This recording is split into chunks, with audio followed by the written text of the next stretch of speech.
Shamim Patwari out নাকি not out, জটিল সেই সিদ্ধান্ত নিতে টিভি আম্পায়ার সময় নিলেন প্রায় 2.5 মিনিট।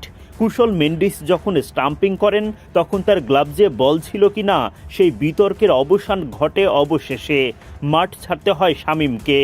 বাকি ব্যাটারদের অবশ্য এতটা কষ্ট করে উইকেট হারাতে হয়নি। রীতিমতো লঙ্কান বোলারদের হাতে উইকেট উপহার দিয়ে যান তারা। 50 করে তাওহিদ হৃদয় খানিকটা লড়াই করলেও সেটাও বৃথা যায়। ম্যাচের সাথে সাথে সিরিজটাও জিতে নেয় শ্রীলঙ্কা। শ্রীলঙ্কার দেয়া 286 রানের জবাবে ব্যাট করতে নেমে শুরুতেই চাপে পড়ে বাংলাদেশ। আশিতা ফার্নান্দোর করা ফুল লেংথের বলে বোল্ড হয়ে যান ওপেনার তানজিদ তামিম। 13 বল খেলে 3 বাউন্ডারিতে 17 রান করেন তিনি। দলের বিপদে হাল ধরতে নেমে নাজমুল শান্ত সুবিধা করতে পারেননি। চামিরার বলে বোল্ড হওয়া শান্ত রানের খাতাই খুলতে পারেননি। মাত্র 20 রানের মধ্যে জোড়া উইকেট হারানোর পর পারভেজ ইমন ও তাওহিদ হৃদয় গড়ে তোলেন জুটি। সেই জুটিতে 42 রানের বেশি আসেনি। দুনিত ভেল্লালেগের বলে নিশান মাধুস্কার হাতে ক্যাচ দিয়ে বিদায় নেন ইমন। 44 বল খেলেই ওপেনার করেন 28 রান। হৃদয়কে সঙ্গে নিয়ে নতুন করে লড়াই শুরু করেন অধিনায়ক মেহেদী হাসান মিরাজ। যদিও মিরাজ ভেল্লালেগের বলে ছক্কা হাঁকাতে গিয়ে বাউন্ডারি লাইন পার হওয়ার আগেই ধরা পড়ে যান। স্টাম্পিংয়ের শিকার হন শামীম পাটোয়ারি উইকেট থেকে বেরিয়ে আসেন। তবে কুশল মেন্ডিস যখন স্টাম্প ভেঙে দেন তখন তার গ্লাভসে বল ছিল কিনা সেটা নিয়ে চলে বিতর্ক।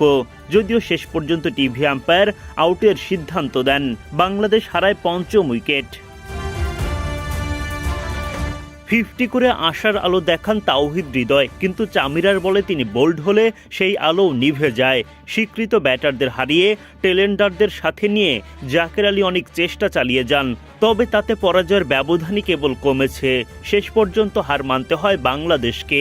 2-1 ব্যবধানে সিরিজ জিতে নেয় শ্রীলঙ্কা। সিরিজ নির্ধারণী ম্যাচে টস জিতে বাংলাদেশের বিপক্ষে আগে ব্যাটিংয়ের সিদ্ধান্ত নেয় শ্রীলঙ্কা। বোলিংয়ে নেমে 4র্থ ওভারের প্রথম বলে দলকে প্রথম সাফল্য এনে দেন তানজিম সাকিবকে ঠিকঠাক সামাল দিতে পারেননি নিশান মাধুস্কা। ক্যাচ দিয়ে ফেলেন স্লিপ অঞ্চলে। সেখানে দাঁড়িয়ে থাকা নাজমুল শান্ত দারুণভাবে লুফে নেন বল।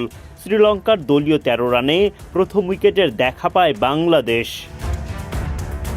15তম ওভারে গিয়ে দ্বিতীয় আঘাত তানভীর ইসলামের।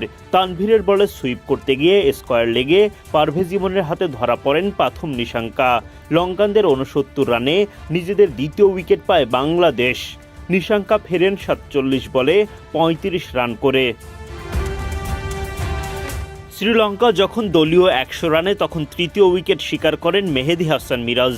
টাইগার অধিনায়ক এলবিডব্লিউর ফাঁদে ফেলেন কামিন্দু মেন্ডিসকে। 20 বল খেলে 16 রান করে ফিরে যান কামিন্দু। 3 উইকেট হারানোর পর কুশল মেন্ডিস ও চারিত আসালাঙ্কা শক্ত প্রতিরোধ গড়ে তোলেন। দুর্দান্ত ব্যাটিংয়ে সেঞ্চুরি তুলে নেন মেন্ডিস। আসালাঙ্কা তুলে নেন 50। 38 ওভারের মধ্যেই দলীয় 200 পার করে এগিয়ে যেতে থাকেন লঙ্কানরা। মেন্ডিস আসালাঙ্কার 124 রানের বিশাল জুটি ভাঙেন তাসকিন আহমেদ। তাসকিনকে ছক্কা হাঁকাতে গিয়ে মিরাজের হাতে ধরা পড়েন আসালাঙ্কা। 68 বল খেলে 58 রান করে ফেরেন শ্রীলঙ্কার অধিনায়ক ফিরে গেলেও তাতে শ্রীলঙ্কার রান তোলার গতিতে ভাটা পড়েনি। কুশল মেন্ডিসের রাজস্বিক ইনিংস এবং বাকিদের দায়িত্বশীল ভূমিকায় ঠিকই বাংলাদেশের বিপক্ষে বড় পুঁজি দাঁড় করায় শ্রীলঙ্কা।